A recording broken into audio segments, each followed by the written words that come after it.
classroom around the world in 80 ways. Let's examine and explore a few ways to take your classroom beyond the four walls of your building. So let's talk about the benefits of global collaboration projects. We'll have ways to share personal experiences and build out shared documents and crowdsource some ideas. And we'll also talk about how to start a global collaboration. So I'm going to walk you through some of my favorites. I love global collaborations. It's an authentic way for students to learn about digital citizenship, to create more understanding and awareness of cultures from around the world, even from around our own country. You can integrate technology, push students to think critically, and make a difference. Some of these collaborations actually help kids to make a difference in the world today. One of my favorites is the Global Read Aloud. The Global Read Aloud is one book to connect the world, and it's been going on for a few years. The premise behind this is that you join, and it kind of takes on a life of its own. Let's go into the Global Read Aloud. So if you go and look, these are the titles for 2020. So if you want to do the Global Read Aloud with your elementary age students, so week 1, week 2, they set this all up for you so that you're reading a shared text at the same time as everyone else around the world. This is the book for upper elementary and middle school this year, and then middle school, Prairie Lotus, and then Stamped, which is very timely for our young adults.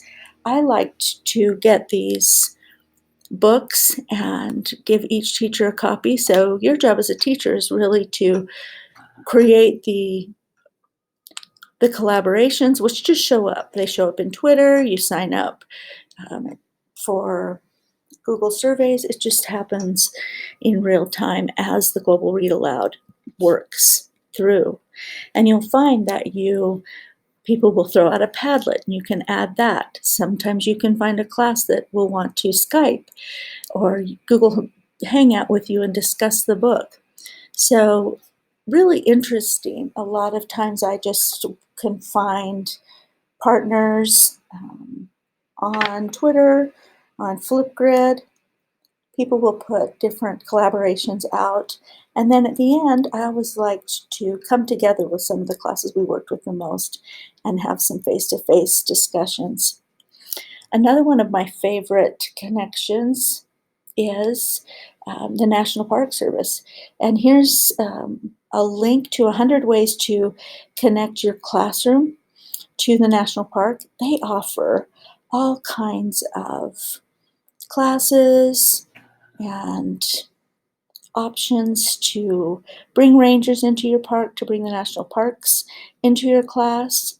And all of these links give you ideas, junior ranger badges, but you're also collaborating with national park rangers, with other classes around the country and around the world who are finding their park. So 100 ways to do that. The rangers will do a mystery call. They'll come into your classroom and you can set up just about anything you want. This one is from Yellowstone National Park, and we were studying wildlife, and I was able to set up this collaboration, and several classes came together and we talked to a national park ranger and really took our class to Yellowstone on a virtual field trip. The kids asked questions, and it's just a great way to collaborate and interact. They also offer distance learning classes, all kinds of ways to connect with your national parks. Kiva is a great way to take your classroom beyond the four walls. Capital One will give you codes so that your students can have a $25 code that they can decide who to lend this money to. Kiva has lessons, but students are exploring poverty around the world. They're exploring finances, economics. They are making a difference. They're deciding who they want to give a loan to. This is what my loan page looks like, and people pay their loans back. So then as students get these loans back, then they can um, give someone else a loan. We like to keep track of our loans, see where they're at, see how we're helping people around the world, share that, and share our funds. Even things like National Geographic or National Honor Societies can make money for this. The Flat Classroom is incredible. They way to collaborate. So they come up with new projects every semester you can join. And the thing that's nice is you start with a handshake and you learn about students around the world. You will be assigned, so you usually come together with 10 other teachers, maybe with other teachers, maybe from France, China, South America, and you put students in groups of 8, but your student is the only student on that team from your school. So they have to figure out how to collaborate with 7 other students from around the world. And so it was fun. We used things like Poplet to brainstorm and collaborate, and overnight, because of the time changes, things would change and students from around the world would add their ideas, and then they would create some kind of a showcase together. This one was done in VoiceThread. So really taking collaboration to the next level.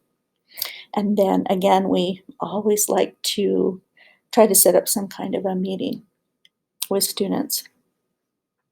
Paul Salopek is walking around the world out of Eden, and you can sign up for a Harvard class with your students. And he stops every 100 miles, takes a picture of the ground, of the sky, and then a 360-degree picture, and then asks the same questions to the closest person.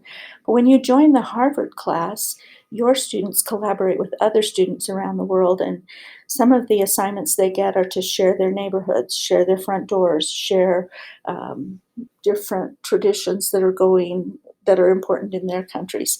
So this is an amazing way to collaborate with other people and also follow Paul Salopek and National Geographic as they go around the world. The Climate Action Project, you can get involved with this and make a difference. You can choose some kind of climate around the world, something that your students can learn more about and either add to for ideas or funds or different kinds of projects. There's some more information about the Climate Action Project.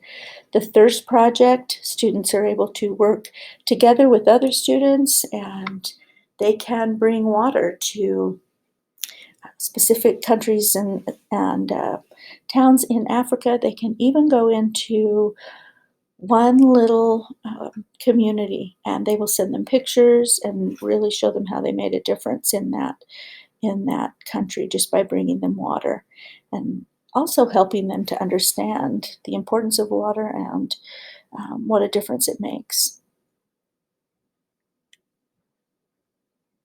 So think of your digital citizenship consideration whenever you're working with global projects. When you start small.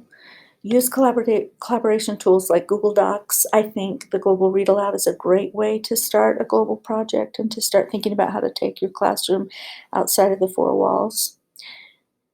You can also take your class and explore with virtual field trips. So this company, Exploring by the Seat of Your Pants, they are brand new, but they have a YouTube channel. They have all kinds of field trips that you can sign up for, just go in and use when it works for you in your curriculum. So we have a handout, and there's a link to that in our course, but we'd like you to even think about adding. So this will be linked into the Schoology course. I wanted to explain a few of the ways to collaborate around the world, but there's also this section on virtual field trips. How do you take your class out of, even out of the United States? A virtual field trip's a guided exploration through the world. We're finally really ready to do that. And people are setting up virtual field trips, and especially during COVID times, we're using that a lot, right? So here are some great ideas, some links, some virtual field trips, some things to explore for your classroom. National Geographic, some things to think about while you go on this virtual field trip. Accountability with your students, and make sure that you're supporting the standards in your classroom, and then some other field trips, some ideas, places to go. So we hope that you enjoy collaborating with people across the world and really helping your students to go beyond the four walls of your classroom.